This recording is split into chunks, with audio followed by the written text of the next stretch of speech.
Hello, Lmshl. It is time once again for the playoffs. We are back at the conclusion of the Season 8 regular season and now heading into the playoffs. And we're going to just go over all of the NHL playoff series. And I just want to put out there so you don't waste your time. If you're looking for AHL, I am not doing any AHL content in this video. So I've asked some of the AHL admins or anyone else if they're interested in doing AHL playoff previews like this to let me know and I can help them. But I just don't have the time to go through all of that stuff. So this is just going to be NHL only. All right. So with that out of the way, let's take a big overview of all of the matchups that we are going to be looking at. So we're going to start in the East with the Washington Capitals taking on the second wild card Florida Panthers. And in the second and third Metro seeds, you have New Jersey taking on Pittsburgh. And then over in the Atlantic, you have Ottawa taking on the first wild card Islanders. And in the other two Atlantic seeds, you have the second seed Canadians taking on third seed Tampa Bay. And then over in the West, you have the defending Stanley Cup champion Chicago Blackhawks taking on the second wild card Colorado Avalanche, so a division matchup there. And then for the middle two Central seeds, you have second seed San Jose taking on third seed Minnesota. And then the Pacific Division winner Edmonton Oilers taking on the first wild card Vancouver Canucks. And then finally, the second seeded Seattle Kraken in the Pacific taking on third seed Anaheim. All right, so if you're new here, we'll go through each of the matchup comparisons and take a look at the stats on the website. And if you're an LMS veteran, you know the deal already. So with all that out of the way, we will kick it right over to the first series. We'll take a look at Washington versus Florida. All right. So taking a look at this matchup, this is, of course, Washington is in the Metro, Florida in the Atlantic, so they've only played 4 times. The divisional teams have played 8 times, so we'll get a pretty good understanding of where they sit, the division teams. But looking at Washington and Florida, Washington with 54-13-5 record, and Florida with a 23-44-5 record. So not a great season for Florida, but they did make the playoffs, and they are here, so they can make some noise. But Washington will be a tough test for them. They're scoring. Washington is scoring at a 4.24 goals for per game and only giving up 2.46 goals against, with a goal differential of plus 128. So very, very solid numbers for the Caps. And for Florida, they just get over 4 goals a game, 4.01, which is solid, but they give up a ton of goals, 4.81. And they finished the year with minus 57 goal differential. Dylan leading the way for the Caps. He's got over 50 goals and over 50 assists. He's at 105 points. Francie with an 82.6 defensive rating for the Caps. And B-Cup, their main goalie, 8.27 save percentage and a 2.58 goals against. So really, really good numbers for B-Cup. He will likely be in Vezina conversations. And for the Panthers, Delusions, he had a 50-goal season as well, 135 points. Puppet Master, they're leading, or I think actually is Pinedo. I don't know what I was looking at when I was doing this yesterday, but 68.19 defensive rating. And Surgical Songs or Snags, 7.51 save percentage and a 4.79 goals against. So not great, comparatively not great numbers, but yeah, Washington really does score at a high clip, and Florida gives them up just as easily. So this will be a telltale sign of a big strength versus a really bad weakness. So we're going to start with Washington, and we take a look at their point totals. Again, we just mentioned Dylan. He's got 105 points, but then you go down the list here, and the offense just doesn't stop. Dylan, he played in 41 games, but Tech in 31 games scored 86 points. Herb, 77 points in 29 games. So these three, they remain intact, just like last year's Washington team. And you keep going down the list. Frogman, 69 points. Ricky, 54 points. Rhyme with 47. And Joker with 43. So really 7 solid players here for Washington. And then if we take a look at some of like the interceptions and takeaways, here's Francie. He has 140 giveaways with 76 takeaways and 167 interceptions. Yeah, Nugsy over here as well. I think he looks like he's a defenseman. 107 giveaways, but you look at the takeaways and interceptions; those are solid stats for him. Namfi down here, 19 points. I know he plays defense. 94 giveaways, but 151 takeaways and interceptions. So really solid stats all across the board for Washington. And of course, you have Stangs, who we haven't even mentioned it. He can play in net. Let's see his breakdown. He's mainly in net, but he can play out. I know he plays a bit of right wing and center, I believe. Yeah, right wing. This is a very deep Washington team that I think will go.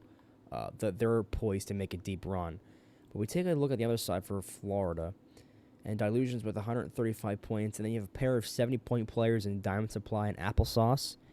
But then it kind of starts to fall off a little bit. Low X, he had a really good season last year with Boston. We'll take a look at his Season 7 stats with the Bees, and he had 74 points in only 18 games, and you compare that to this year, 28 games, 76 points. So a drop-off in teammates around him, you see his drop-off in production, but still a fine player for Florida.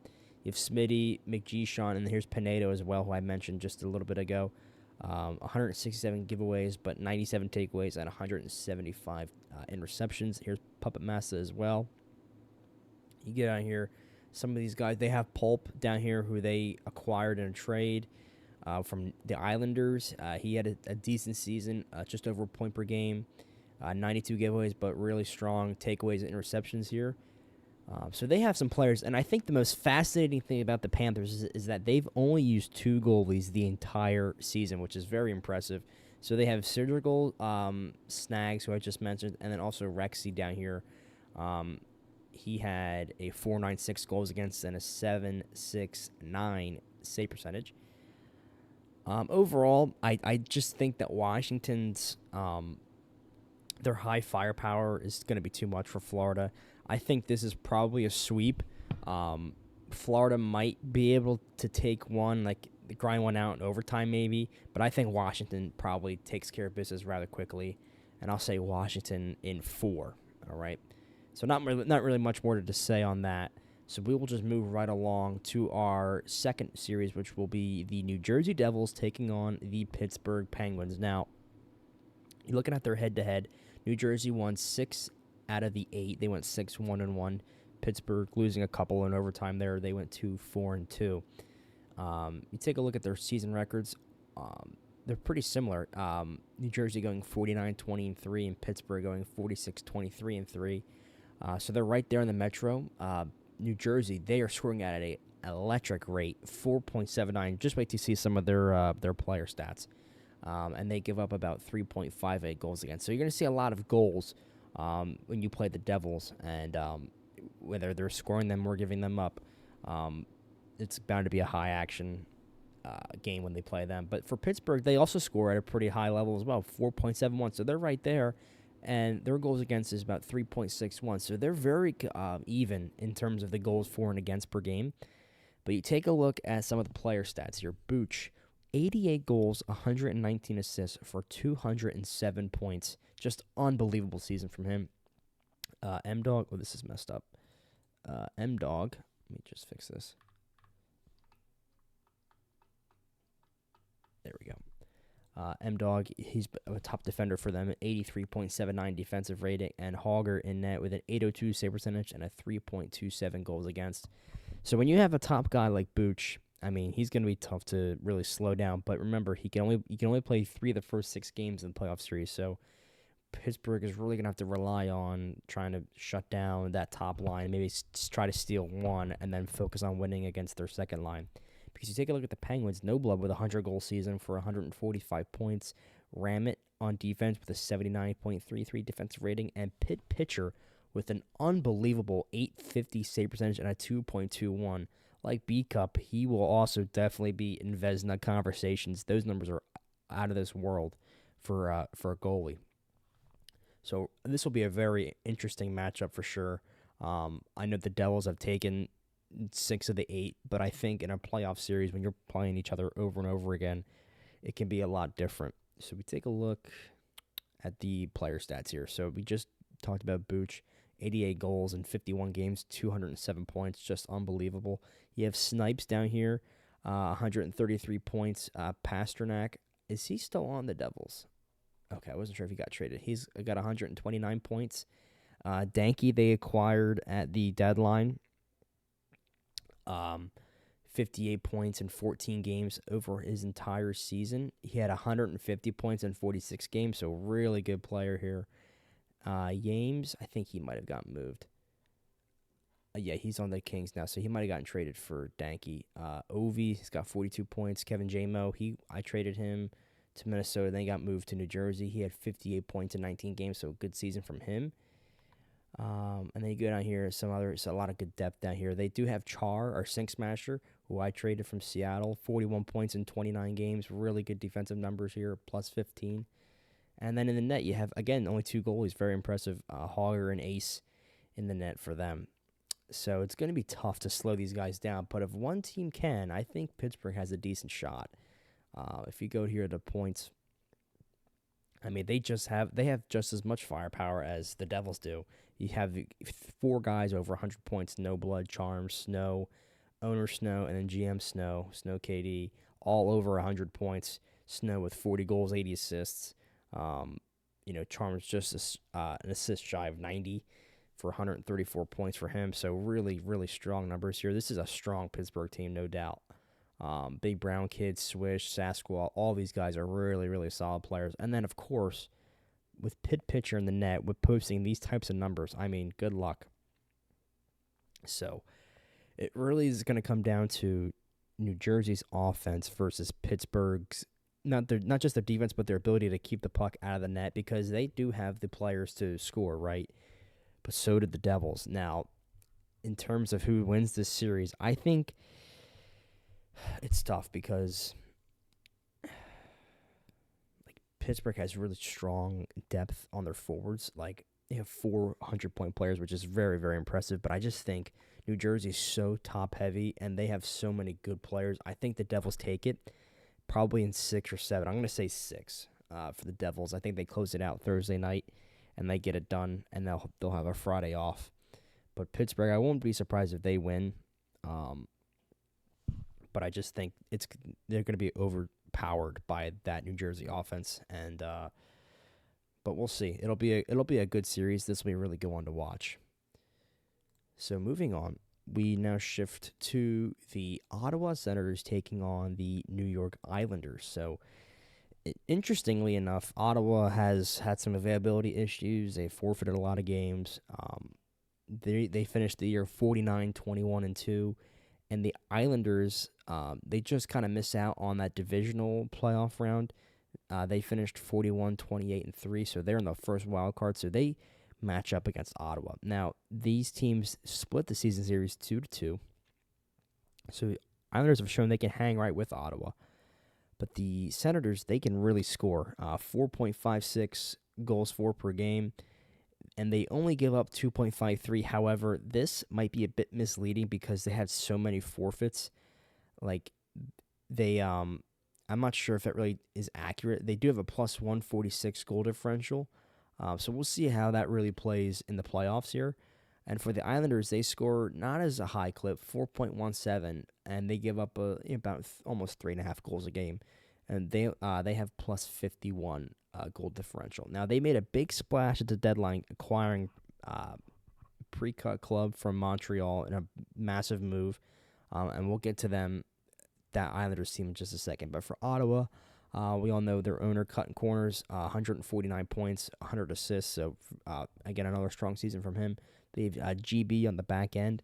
And then in the net, you have D-Turp as well as Mighty Mountain, but D-Turp has a 7.53 save percentage and a 3.38 goals against.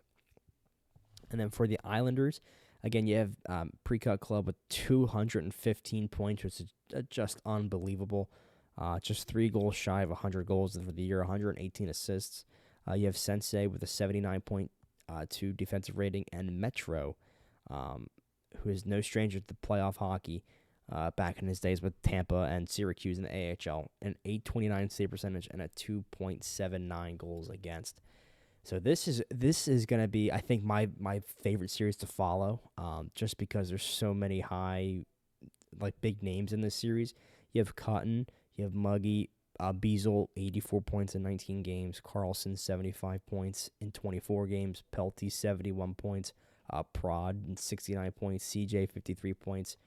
You have all these guys, man. But as has been the entire year, can they be available and can they all show up when it really counts? You want to all think the playoffs are different, and they are, but it really is just about showing up. And summer's tough, man. Stuff's going on. We're in August. Kids might be going back to school. I don't know. We'll see. But Ottawa's definitely not short in high octane power on this team. That is for sure. But if you take a look at the Islanders, man, Islanders are a sneaky, sneaky little team. Kind of meddling around in the season. They couldn't really distance themselves like against like Pittsburgh and the Devils. Washington was really just kind of running away with the division after the first couple of weeks. So they make a move. They bring in Sawyer and Pre-Cut Club. I mean, look at this. In 46 games for the Islanders, he has 46 points in only 11 games. Sawyer with 45 points. And these 4.5 points per game with the Islanders, these guys. It's unreal. And not to mention you have Kucherov here, the 106 points in 33 games. Why did it not? He's not on the team. They traded him. Okay. Tarasenko, he's on the team, 58 points, 19 games. Genzi, bit of a falling out there, I think. He's not even eligible for the playoffs. I know he was. I remember that whole saga. We talked about Sensi already. Here you go. Pre-Cut Club, Sawyer, Brady here as well. You got Wolfman, Bad Omens. Defensive for them, 130 giveaways, but 104 takeaways and 189 interceptions. So he'll be back there on the blue line for the Islanders. You have Chippy down here as well. And then, in the net, we have Metro. We also have Fedzi as well. He's on the Islanders. Yes, he is. He had a 8. Well, he's not even playoff eligible, so it's going to be Metro in the net for that. Oh, no, yes, he is. He changed his name. I didn't even see that. Okay, yeah, he's definitely eligible. We'll have to combine those stats. But anyway, let's just take a look at Metro. Like I said, he has a 297 goals against and an 819 save percentage in the season. But for the Islanders, this is how he's performed right here. So, really good season for him. So, how do I think this series is gonna go? I am. People might call me crazy, but this is gonna be my upset. I think the Islanders run away with this one. I think the Islanders win. I don't know if they run away with it, but I think they win in 6. It's very interesting because Ottawa. Well, who knows if they'll be able to line match, but they'll be with home ice. They'll be able to see what line is going out in the first night.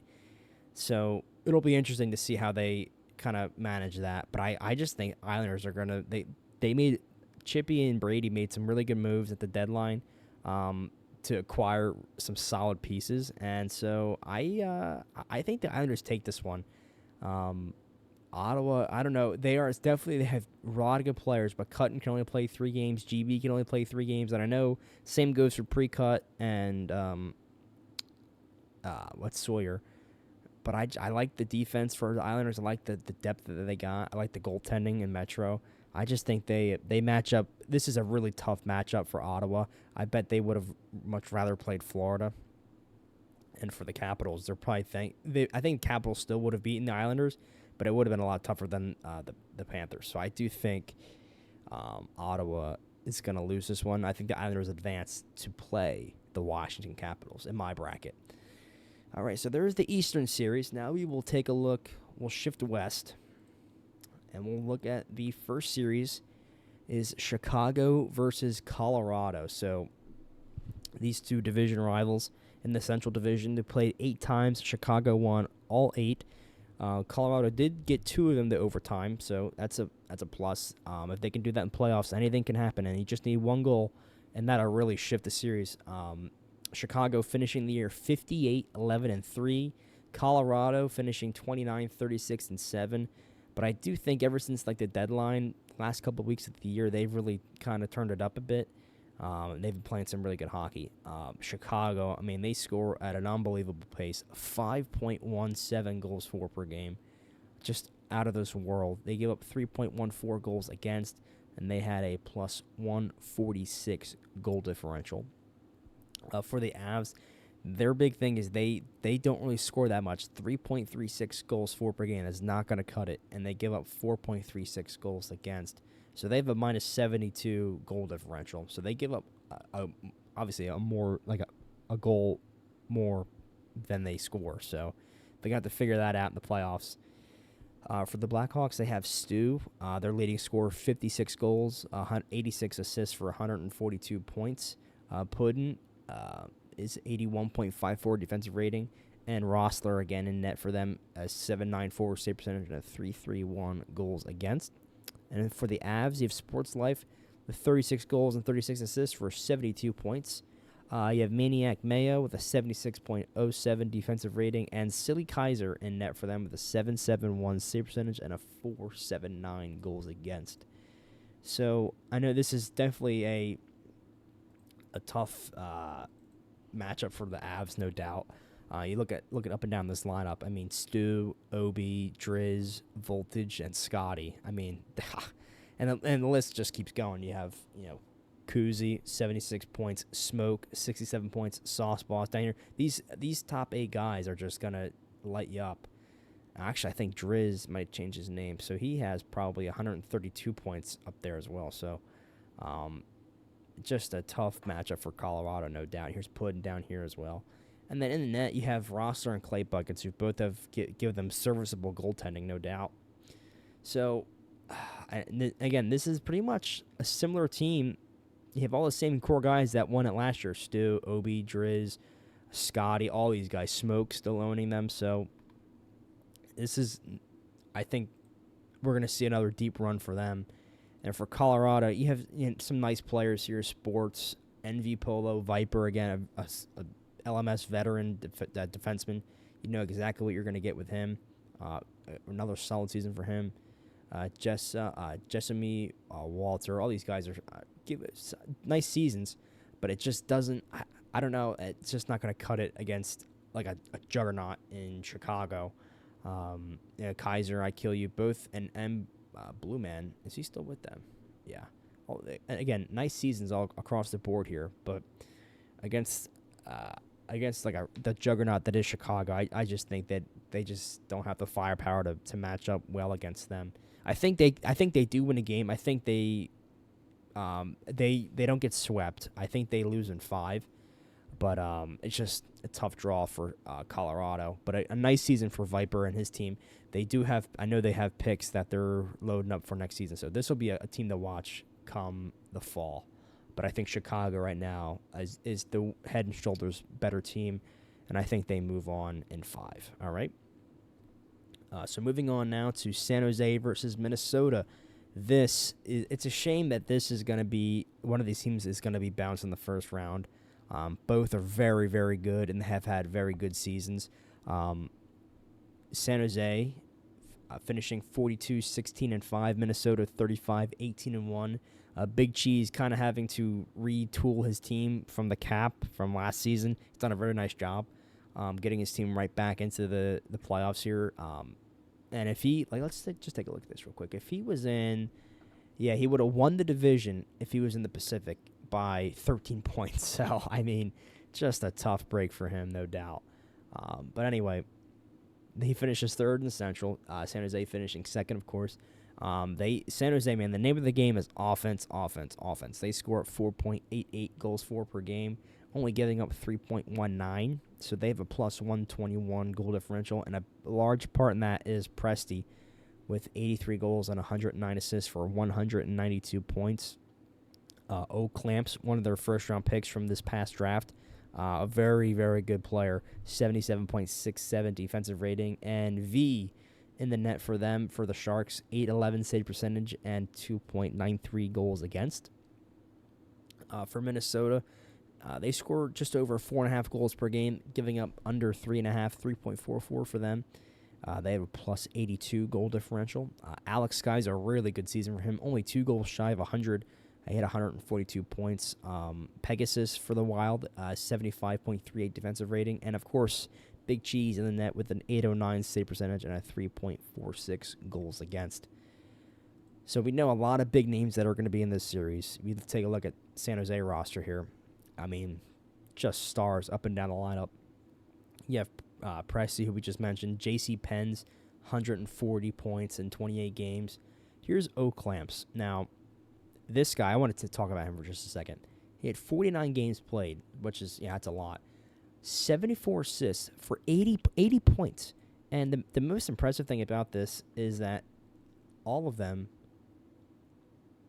were on defense. Like, he never played offense, never played wing or center. All 80 points on defense, just unbelievable. Really good giveaways, takeaways, interceptions here, plus 102. I mean, this guy's going to have some hardware for sure at the end of the season. We have Kesiuk with 78 points. Savnikov, I believe he played for Chicago last year. Is he still on the Sharks? Yes, he is. He was on that Cup-winning team in Chicago. Gergenson's Homeless Pig, Great Haxby, all these guys. Some good depth. You have Spur down here on defense, Karchi down here as well. And then, of course, V, he played 54 games for them, went 41, 8, and 5. Very good. And we talked about his numbers, 2.93 and an 811 save percentage. So San Jose, they are definitely geared to make a deep run. However, on the other side is a hungry Minnesota team looking to get back to the Cup final where they did just about a year ago, season 5. So it was about a calendar year ago last summer when they won it against Tampa Bay. You have Alex Skies, who mentioned 142 points. Wolves with 120 points, 50 goals, and 70 assists. Matthews, he was, I believe, a first-round pick for them as well. He's turned out quite nicely for them, 106 points. You have Nuxie with 95 points. This guy, Tubber, I think he left. Let me just see. He hasn't played since June 26th. Yeah, I don't think he's on their team anymore. But I know C-Mac is. I just played against him. Grizz, Vro. Like, these guys, man, they're good, man. This is going to be a very good test. And my boy Page in here and Kev Jamo, all these former Kraken players, I'm glad to see them doing well as well. Pegasus, like, these guys, their defense is solid. Grizz, he played right D for me. Yeah, he plays a little right D and a right wing and a little lefty. Yeah, so. And then Vro, I believe. Does he play center? I know he played D at one time. Lefty. Yeah, he plays mainly left D and a little bit of left wing. So, like, if you think about this for a second, you have all these superstars on San Jose, but like the Wild can lock it down. You have 3 really good forwards up here. Nuxie up there as well. C-Mac is not a scrub, and then Page as well. So you got your crop of forwards right there. But then you have Grizz and Vro, Pegasus all on defense. Like, oof. You have Kevin Jamo as well. He put together a nice season for himself, 58 points. I know he can play center and a little bit of left wing. Let's see. Left wing. Yeah, mainly left wing. So overall, man, I think this is a solid team. And then you have Apollo, Big Cheese in that as well. So, and Apollo, he had, I think, a pretty decent season. Mainly in goal. He started in St. Louis, and then he finally got out of that shithole. So Minnesota's got really good depth, I think. Oh, man, this is going to be a very, very good series. I'm thinking about who I think is going to win. I think, man, it's going to be tight. I think San Jose does take it in 7. If this goes to a game 7, that will be a treat to watch because that will just be excellent. But I just think that the high level players will just edge out Minnesota, but it will be a fantastic series, I bet. I think this is probably the premier series of the first round. I know I said Ottawa and New York will be very interesting. I think it's going to be those two will be interesting because I think the Islanders are going to upset, but I think in terms of just pure entertainment, I think this is definitely the series to watch. So I do think San Jose does win in 7, but it'll be very, very close. All right, 2 more to go. So we are now shifting to the Pacific Division. Excuse me. Looking at Edmonton versus Vancouver. Again, these teams played 8 times. Vancouver lost all but one of them. Edmonton went 7-1, all in regulation. In the regular season, they finished 38, 26, and 8. Vancouver went 32, 35, and 5. So they did get the first wild card, which is, good for them. I think they have a better chance against Edmonton than Chicago, but that goes for pretty much any team. And then, of course, Edmonton winning the division. Solid work from them in the regular season. So, looking at the Oilers, they scored not as high a level, 4.21 goals for per game, giving up 3.88 goals against per game, so they have plus 24. Their top player, the top point scorer, Limitless, had 141 points. Foams on defense, and Strachan in net with an 817 save percentage and a 3.70 goals against. And for the Canucks, you have just not great, like less than 4 goals per game, 3.93, giving up a lot, 4.68. So they have a minus 54 goal differential. Eat Fresh has been their leading scorer, 87 points. Top Coffee, 75.73 defensive rating. And I was told that Philly Fan is like their goalie, but Daenerys had more games played, but we'll take a look at that in just a moment. So we'll look at Edmonton first. You have, again, Limitless with 141 points, Fire Kush with 116, Huxt with 99, Martins with 78, Icky Vicky 46, and Slays 45. Foams, he had a nice year, 42 points on the blue line. So yeah, it's some nice pieces here. You look down up and down the lineup. I know some of these guys in here aren't on the team or they're not eligible. But Kemper's on Anaheim, but Strachan or Straken in net, 3.7 goals against, 817 goals save percentage. So very fine team here. A lot of nice pieces. It's really for Edmonton, is their depth going to hold up? And if we compare to Vancouver, I think it might. So we take a look. You have Eat Fresh, Contrix. He had 86 points, 34 games. You know what these guys are going to bring to the table. But then you have Iconoclast, Crowboss Dan, Shiz down here, and then Cruel Product and Rockstar, and it just kind of just tails off a bit in terms of offensive production. They do have some really good defensemen here, JCD and Top Coffee leading the way there. They're both solid defensemen. And then we have Philly Fan, who I believe is going to be their starting goalie, 3.76 goals against and a 7.86 save percentage. He does have a shutout as well. But when I stack these teams up, I don't think Vancouver really has the firepower to punch up to Edmonton. They might win a couple games, but I don't think they have enough in the tank to really take them out. So I do think Edmonton takes this series. I think they win in 6. I think Vancouver will get a couple. I think they even get like an overtime win, I bet. But I think Edmonton will push past them and they'll move on. All right, and maybe we save the best for last. My Seattle Kraken taking on the Anaheim Ducks. Very even teams here. In the season head-to-head, Seattle went 4-3-1, Anaheim 4-4, so pretty much split down the middle there. Seattle going 33-31-8 in the regular season. Anaheim was 33-34-5. Seattle finishing second in the Pacific after a big deadline trade-off, trading a bunch of players, getting back a bunch of picks, and actually somehow I thought we might have a chance to miss the playoffs, but instead we finished second and have home ice, which I don't even know if that's happened. If I've had home ice yet as an owner, and then Anaheim finishing third, of course. Looking at the goal production, pretty much even for Seattle, 4.21. Not as high as you like to see it when you compare it to some of the other top teams, and giving up 4.28. There's been some blowouts in there for sure, including Friday night. We got blown out by Minnesota, so a -5 goal differential.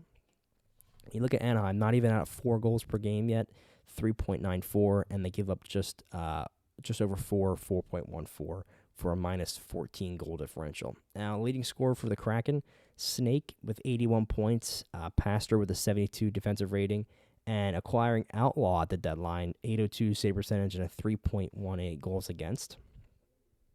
So, overall, looking solid there for the Kraken. And then for the Ducks, you have Buckeyes, 125 points. Crazy Flame on defense. He's always very good. And Kemper is having some stats that we're not really accustomed to seeing from him. 794 save percentage and a 507 goals against for him for the Ducks. So we'll start with the Kraken. Now, a lot of guys on that you're going to see do not play here anymore. Snake with 81 points. Myself, 77 points. That has some games on defense there. Page, he's on Minnesota. Deaky, 71 points. Cracky's on Ottawa. Tower, we acquired for Cracky, 51 points for him. Poots with 50 points. Kaner's on St. Louis. Yowser, 45 points. And then you kind of get down here to some of the defensemen. You have Specs. Kai's down here. Pastor. And then you get to the net. You have Carpy and Outlaw here, both having some nice seasons for Seattle here. Outlaw going 7-3-1, so that really worked out for us. And Carpy as well going 10-4-1. So these guys are going to be the two mainstays in net for Seattle. And you see a lot of just depth. No one's going to really overpower you that much, but you take a look at like Chicago or San Jose with top point getters. You're not going to see that here. A lot of top games played was I know Specs had some games in net as well. Yeah, he had I think 40-something games. Yeah, but then Snake with 36 and Yowser with 30. I had 29. So I mean, a lot of these guys played 40-plus games, and it just kind of spread it out a bit. And then for Anaheim, you did see a couple of at least one. They have a few 100-point players: Buckeyes, Curtis, She Love DJ, and then it just falls off. So that's a solid line, and it just completely falls off the boat. Crazy Flame on defense, fine, very good. Storm Chaser, very good as well. Vro is not there anymore, so you kind of just left wondering where's like the depth gonna come from, right? You see a lot of guys on Seattle with 80, 76. Like it's not a huge drop off, but in Anaheim just completely falls off. And then with Kemper in net, like over 5 goals against per game is not great. And Anaheim is really coming in on a low streak here. This is pretty much the opposite of last year. If you remember last year, they had won, I think, 12 of 13 games coming into the playoffs, which is unreal. But it's quite the opposite here. They won a game Friday night via FF, but they lost the other 2, lost these 3, lost these 3. Let's see, keep going. They won a couple on the 30th, but then lost all, sweeping all 3 0-3 night, and then get another FF win, but then these 2 losses. So just coming in ice cold for Anaheim. And meanwhile, for the Kraken, I mean, it's a bit of an opposite story because ever since the trade deadline, this was the All-Star break. You have 3, you're 5-0-1, 7-1 in 1 week here, and then coming into the last week, before Friday at least, it was quite good. You had, so now you're what, 9-2-1. And then you're 10, 11, 2-2 in the last 14 games before you kind of just threw the guys in for eligibility here. And then you have me at right D. So a bit of a different story for Seattle coming in pretty hot. So I think the Kraken take it, and I think they probably take it in 6. Anaheim's first line, like I showed you, their first line is quite good, right? Where is it? Right here. Like these guys are going to be very good. But then where is the offense for this Thursday or the second night? Like it's just I think Seattle's depth will carry them, and then that's assuming they win all 3 with these guys out there. And if Seattle can take 1 against these guys, I think it's a wrap. So yeah, I think Seattle has a great chance to move on, and we'll see what happens. But I think we're gonna have a great playoffs here. I'm excited to see all the teams playing. And I'm not sure if I'll be able to do this after every playoff series, but I'll try my best. Life's getting pretty busy, but I'll try my best. All right, so thanks for tuning in, everybody, and enjoy the playoffs. Good luck to all the teams, and I'll talk to you soon.